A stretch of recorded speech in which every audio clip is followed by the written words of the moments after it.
சிவபுராணம் பகுதி 57 பார்க்கலாம்.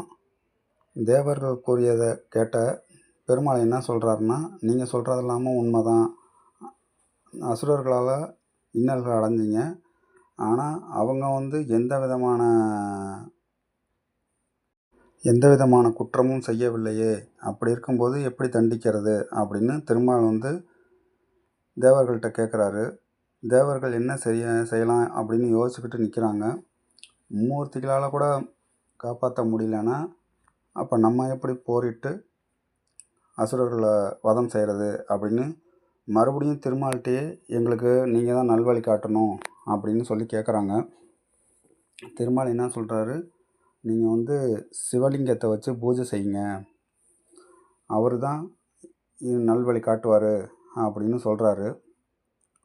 சரி, அப்படின்னா நீங்களும் எங்களுக்கு சிவ பூஜையில் கலந்துக்கிட்டு எங்களுக்காக உதவி செய்யுங்க அப்படின்னு சொல்லி திருமால்கிட்ட கேட்குறாங்க. திருமால் என்ன செய்கிறாரு, சரி தேவர்களுக்காக சிவலிங்கத்தை வச்சு தேவர்களோட சேர்ந்து சிவபூஜை செய்ய ஆரம்பிக்கிறாரு. அந்த சிவபூஜை ஆரம்பித்து வேண்டுதல் நடக்கவும் சிவபெருமானின் அருளால் சிவலிங்கத்தின் இருந்து ஆயிரக்கணக்கான ஆயுதங்கள் ஏந்திய பூதகணங்கள் உருவாயின. அந்த பூதங்கள் யாவும் திருமால் மற்றும் தேவர்களை வணங்கி தாங்கள் யாது என்ன செய்ய வேண்டும் என பணிந்து நின்றன. சிவபெருமானின் அருளும் ஆசையும் உடைய பூதகணங்களே, இக்கணமே நீங்கள் அனைவரும் சென்று இன்னல்களை பலவற்றை உருவாக்கும் தன்மை கொண்ட திரிபுரத்தையும் அதை ஆளும் அசுரர்களையும் அழித்துவிட்டு வரணும்னு திருமால் சொல்கிறாரு. ஆனால் பூதகணங்களோ எங்கும் செல்லாமல் அங்கே நிற்கிறாங்க. என்ன காரணம்னு கேட்குறாரு. பூதகணங்கள் பிரபு எங்களை மன்னிக்கணும், நீங்கள் இட்ட கட்டளை எங்களால் நிறைவேற்ற முடியாது அப்படின்னு சொல்லி கூறுறாங்க. ஏன் உங்களால் முடியாது அப்படின்னு திருமால் கேட்குறாரு. சிவபெருமானின் பரிபூர்ண அருளை பெற்றதுனால எங்களால் எதுவும் செய்ய இயலாது. அசுரர்கள் சிவபெருமான் மேலே மிகுந்த அன்பும் பூஜையும் செஞ்சுக்கிட்டு இருக்காங்க. அதனால் அவங்கள எங்களால் அழிக்க முடியாது அப்படின்னு சொல்லி சொல்கிறாங்க. அசுரர்களான அவர்கள் எவ்வளவு பாவம் செஞ்சாலும் சிவ பூஜை செஞ்சுக்கிட்டு இருக்கிறதுனால அந்த திரிபுர அசுரர்களை எங்களால் கொல்ல இயலாது அப்படின்னு பூதகணங்கள் கூறினார்கள். பூதகணங்கள் சொன்னதை கேட்ட திருமால் முப்புறத்தை ஆளும் அசுரர்கள் முறையான சிவபூஜை செஞ்சதுனால அவங்கள அழிக்க முடியல. அவங்கள அழிக்கணுன்னா சிவபூஜையை மறக்க செஞ்சு மாய வேலை ஏதாவது செய்ய வேண்டும். அவர்கள் அனைவரும் தர்ம வழியை விட்டு அதர்ம வழிக்கு சென்றால்தான் அவர்களை அழிக்க முடியும் என்பதை உணர்றாரு திருமால். உடனே பூதகணங்களை நோக்கி நீங்கள் எல்லாரும் போகலாம் அப்படின்னு திருமால் சொல்கிறாரு. உடனே பூதகங்கள் நொடி பொழுதில் மறைச்சிருது.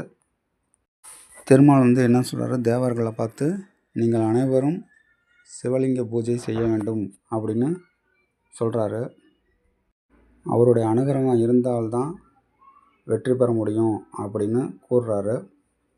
திருமால் அங்கிருந்து தேவர்கள் அனைவரும் திருமாலிடம் விடை பெற்று சிவபெருமானை நோக்கி தியானம் செய்ய புறப்படுறாங்க. பின்பு திருமால் தனியாக தியான நிலையில் அமர்ந்து உட்கார்ந்துருக்காரு.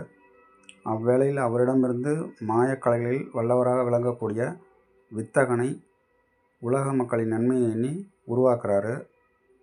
அந்த வித்தகன் திருமாலை வணங்கி என்னை உருவாக்கின காரணம் என்ன, நான் என்ன செய்ய வேணும் அப்படின்னு வணங்கி நிற்கிறாரு.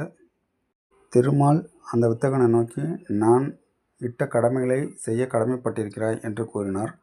திருமால் அந்த புருஷரிடம் வேதங்கள் யாவும் பொய்யோ, இவ்வுலகில் சொர்க்க நகரங்கள் எதுவும் இல்லை, இவையாவும் மெய்யென்று போன்று சாஸ்திரங்களை என்னிடம் கற்று தேர்ந்து அதை விரிவுபடுத்தும் சக்தியை என்னிடமே பெற்று பலவிதமான மாயக்கலைகளை என்னிடமிருந்து பயின்று தேர்வு பெறணும் அப்படின்னு சொல்கிறாரு. பின்பு உருவாதல், மறைதல், கவருதல், கவர்ந்தவற்றை இழத்தல், நண்பர்கள், காமம் மற்றும் எதிரிகள் என பலவிதமான கலைகளில் சிறந்து விளங்குவாய் என்றும், நீ கற்ற கலையால் திரிபுர அசுரர்களை மயக்கி அவர்களை சிவநெறியை விடுத்து உனது மாயக்கலைகளை பயின்று அவர்களின் அழிவு பாதைக்கு அழைத்து வரணும்னு புருஷர்களை அனுப்பி வைக்கிறாரு. திரிபுர அசுரர்களுக்கு நீ கற்றுணர்ந்த இந்த சாஸ்திரத்தை கற்பித்து பின்பு பூவுலகில் சென்று கலிகாலம் தொடங்கும் வரையிலிருந்தும் கலிகாலம் தொடங்கிய பின்பும் உன்னுடைய சிஷ்யர்களுக்கு பிற சிஷ்யர்களுக்கும் இந்த சாஸ்திரத்தை ஓதுவித்து சாஸ்திரத்தை விரிவடை செய்வாய் என கூறுறாரு. இந்த பணி முடிஞ்சதுக்கப்புறம் என்னை நீ அடைவா என்று ஆசீர்வதித்து அனுப்புகிறாரு. அவர் 4 பேர்த்த உருவாக்குறாரு. அந்த 4 பேர்த்துக்கும் கற்பிக்கிறாரு. அந்த 4 பேரோட போய் திருமாலை சந்தித்து ஆசைப்படுறாங்க. அவங்க 4 பேர்த்தையும் உங்கள் குருவை போலயே வாழ்வீங்க அப்படின்னு வாழ்த்தி கூறுறாரு திருமால். எந்த நிலையிலையும் எதிரிகளை வெல்வீங்க அப்படின்னு சொல்லி திருமால் ஆசீர்வாதம் வழங்குறாரு அவங்களுக்கு. திருமாலிடம் ஆசை பெற்ற மாயா வித்தகர்கள் திரிபுர பட்டணத்துக்கு அருகில் சென்று தங்களது வித்தைகளை பரிசித்து கொண்டிருந்தார்கள். அதனை கண்ட அசுரர்கள் என்ன பண்ணுறாங்கன்னா, அந்த விசித்திர கலையை நாமளும் பயின்று அவர்கள் பின்பற்றும் மதத்தில் இணைந்து போதனையை பெற தொடங்கினாங்க. மாயாவியின் வலைகளில் விழுந்த அறிவினை இழந்த அவர்கள் சொன்ன வழியில் தங்களது பயணத்தை மேற்கொண்டனர். காலங்கள் நகர இம்மாயாவியின் புகழும் ஈடுபடுவோரின் எண்ணிக்கையும் அதிகரிக்க தொடங்கிருச்சு. இதற்கிடையில் திருமாலை பார்க்க நாரதர் செல்கிறாரு. அசுரர்களின் செயல்பாடும் அதற்கான அழிவும் அதிகரித்து கொண்டே போகின்றன என கூறி இருந்த வேளையில் மாயாவித்தகர்களின் குருவும் அவரின் சிஷ்யர்களும் திருமாலை காண வர்றாங்க. திருமால் இவர்களை கண்டதும் நாரதரிடம், இவர்கள் அனைவரும் என்னால் உருவாக்கப்பட்டவர்கள். தாரகாசுரனின் மைந்தர்களால் ஏற்பட்ட இன்னல்களை களையவும் அவர்கள் செய்து வரும் சிவபூஜையை தடுத்து அவர்களை அழிவு பாதைக்கு அழைத்து செல்லக்கூடிய இவர்கள்தான். ஆகவே இவர்களுடன் இணைந்து இவர்களுக்கு தேவையான உதவிகளை செய்து தருவாயாக என்று கூறுறாரு.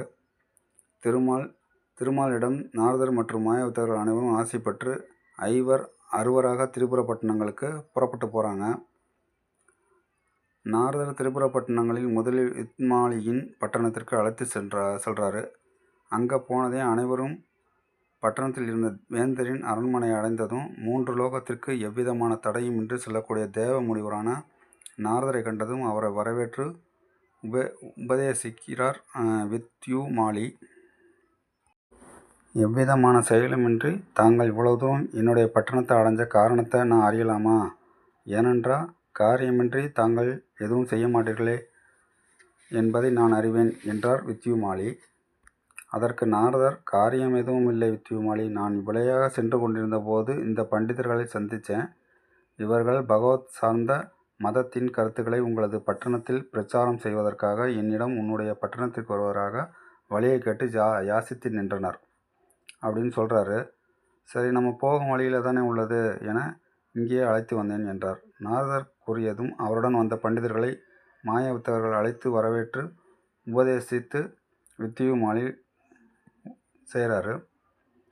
வேந்தரே, இந்த பண்டிதர்கள் சாதாரணமானவர்கள் அல்ல. இவர்களை காண்பது என்பது மிகவும் அரிதாகும். இவர்கள் இறைவன் மீது மிகுந்த பக்தியை கொண்டவர்கள் என்று அங்கு வந்த பண்டிதர்களை பற்றி மிகவும் உயர்வாக கூறினார் நாரதர். நாரதர் எப்போதும் போல தம் பணியை இனிதே செய்ய தொடங்கினார். அதாவது, இவர்களுக்கு நிகர் இவ்வுலகில் யாரும் இல்லை. இவர்களை பற்றி அறிந்த நான் அந்த கணமே இவர்களிடம் சிஷ்யனாக சேர்ந்து உபதேசம் பெற்றுக்கொண்டேன் என்று நீயும் இவர்களிடம் உபதேசம் பெற்றுக்கொண்டால் உன்னுடைய புகழும் ஆட்சியும் மேலும் அபிவிருத்தி அடையும் என்று சொல்கிறாரு. செய்த கர்மா வினையானது செயல்பட தொடங்கிய காரணத்தால் தேவ முனிவரான நாரதர் கூறிய கூற்றில் இருந்த உண்மையை உணர முடியாமல் பேராசை கொண்டு எதையும் சிந்திக்க இயலாமல் அங்கு வந்த மாயக்கலைகளில் வித்தகர்களான பண்டிதர்களிடம் உபதேசம் பெற வேண்டி நின்றான் வித்யுமாலி. அதாவது, வித்யுமாலி பட்டணத்தை ஓரிடத்திலிருந்து வேறொரு இடத்திற்கு கொண்டு சென்று அங்குள்ள மக்கள் மற்றும் எதுவும் அறியா உயிரினங்களை கொன்று அதனால் ஏற்பட்ட பாவ கர்மாக்களால் நிகழ்வது என்னவென்று அறியாவண்ணம் அறிவு கூர்மையை இழந்தான். மேலும் மாயக்கலைகளில் வித்தகர்களான ஐவருடன் ஜேஷ்டா தேவியும் திருமாலின் ஆணையினால் ஆயசபுரியினுள் இரும்பினால் செய்யப்பட்ட பட்டணம் நுழைந்தார்கள். சிவபுராணம் தொடரும். இந்த வீடியோ பிடிச்சிருந்தா லைக் பண்ணுங்கள், கமெண்ட் பண்ணுங்கள், ஷேர் பண்ணுங்கள். நம்ம சேனலை இன்னும் சப்ஸ்கிரைப் பண்ணலைன்னா சப்ஸ்கிரைப் பண்ணுங்கள். பக்கத்தில் இருக்க பெல் ஐக்கானை கிளிக் பண்ணுங்கள். அப்போ தான் நாங்கள் போடுற வீடியோ உடனுக்குடன் உங்களுக்கு நோட்டிஃபிகேஷனாக வரும். போன சிவபுராணம் பகுதி 55, 56 லிங்க் டிஸ்கிரிப்ஷனில் கொடுக்குறேன். கட்டாயம் போய் பாருங்கள். அடுத்த வீடியோவில் சந்திப்போம்.